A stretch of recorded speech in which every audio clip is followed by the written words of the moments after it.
അസ്സലാമു അലൈക്കും വറഹ്മത്തുള്ളാഹി വബറകാതുഹു. പ്രിയ മുഹിബ്ബീങ്ങളെ, പരിശുദ്ധമായ റമദാൻ്റെ ഒന്നാമത്തെ രാത്രി നാളെയാണ് ഒന്ന്. അല്ലാഹു തആല ഈ വർഷം ധാരാളം അമലുകളെ കൊണ്ട് ധന്യമാക്കി റമദാനിനെ ബഹുമാനിച്ച് സ്വീകരിച്ച് ആ റമദാൻ നമ്മെ തൊട്ട് പൊരുത്തപ്പെട്ട നിലക്ക് വിട്ടുപിരിയാൻ അള്ളാഹു തൗഫീഖ് നൽകട്ടെ. അപ്പോൾ ഒന്നാമത്തെ രാത്രി തറാവി നാം നിസ്കരിച്ചു. അള്ളാഹു തആല കബൂൽ ചെയ്യുമാറാവട്ടെ.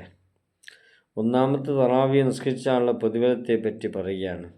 സുഇലൻ നബിയു സല്ലല്ലാഹു അലൈഹി വസല്ലം, നബി സല്ലല്ലാഹു അലൈഹി വസല്ലം തങ്ങളോട് ചോദിക്കപ്പെട്ടു, അൻ ഫളായിലി തറാവി ഫീ ഷഹ്ർ റമദാൻ, റമദാൻ മാസത്തിലുള്ള തറാവിയെ പറ്റി. ഫഖാല, റസൂൽ പറയുന്നു, അതായത് ബഹുമാനപ്പെട്ട അലി റളിയല്ലാഹു അൻഹു വന്നുകൊണ്ട് ചോദിക്കുന്നു, യാ റസൂലല്ലാഹ്, പൊന്നാര നബിയേ, ഒന്നാമത്തെ തറാവി നിസ്കരിച്ച വ്യക്തിക്ക് അള്ളാഹു നൽകുന്ന പ്രതിഫലം എന്താണ്?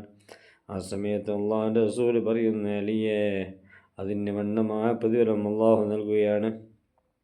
യഖ്റുജുൽ മുഅ്മിനു മിൻ ദംബിഹി ഫി അവ്വലി ലൈലത്തിൻ കയൗമി വലദതു ഉമ്മുഹു ശഫീഉനാ റസൂലുള്ളാഹി. അതായത് ഒരു മുഅ്മിനായ മനുഷ്യൻ പുറപ്പെടുകയാണ്. അവൻ പുറപ്പെടും മിൻ ദംബിഹി, അവൻ്റെ ദോഷത്തിൽ നിന്ന്. എന്ന് പറഞ്ഞാൽ അവൻ്റെ എല്ലാ ദോഷം മുഅ്മിൻ്റെ വക്കിൽ നിന്ന് അല്ലാഹു തആല മായ്ച്ചു കളയും, പുറപ്പെടുവിച്ചൊള്ളും. എപ്പോൾ? ഫി അവ്വലി ലൈലത്തിൻ, ആദ്യത്തെ രാത്രി ഒന്നാമത്തെ രാത്രി നാം നിസ്കരിക്കുകയാണെങ്കിൽ അവൻ്റെ എല്ലാ ദോഷങ്ങളെയും അല്ലാഹു തആല ഒഴിവാക്കും, അവൻ ഇല്ലാണ്ടാക്കും. ഏതുപോലെ? കയൗമി വലദതു ഉമ്മുഹു, അവൻ്റെ ഉമ്മ പ്രസവിക്കപ്പെട്ട പോലെയാണ്. ഒരു കുട്ടിയെ ഒരു ഉമ്മ പ്രസവിച്ചാൽ ആ ദിവസം ആ കുഞ്ഞ് ഒരു ദോഷവും ചെയ്തിട്ടുണ്ടാവില്ല, ഒരു തെറ്റും ചെയ്തിട്ടുണ്ടാവില്ല. അപ്പോൾ ഒരു ദോഷവും ചെയ്യാത്ത ദിവസം പോലെയാണ് ഉമ്മ പ്രസവിക്കപ്പെട്ട കുഞ്ഞ്. അതേ ദിവസം ഒരു തെറ്റ് പോലും ചെയ്തിട്ടുണ്ടാവില്ല. അതേപോലെ മുഅ്മിനായ മനുഷ്യൻ ദുനിയാവിൽ നിന്ന് പുറപ്പെടുമ്പോൾ അവൻ്റെ എല്ലാ ദോഷങ്ങളും അള്ളാഹു മായ്ച്ചു കളയും, പുറത്തു കളയും. അള്ളാഹുവെ, സാധുക്കളായ ഞങ്ങളുടെ നിസ്കാരം നീ കബൂൽ ചെയ്യണമല്ല.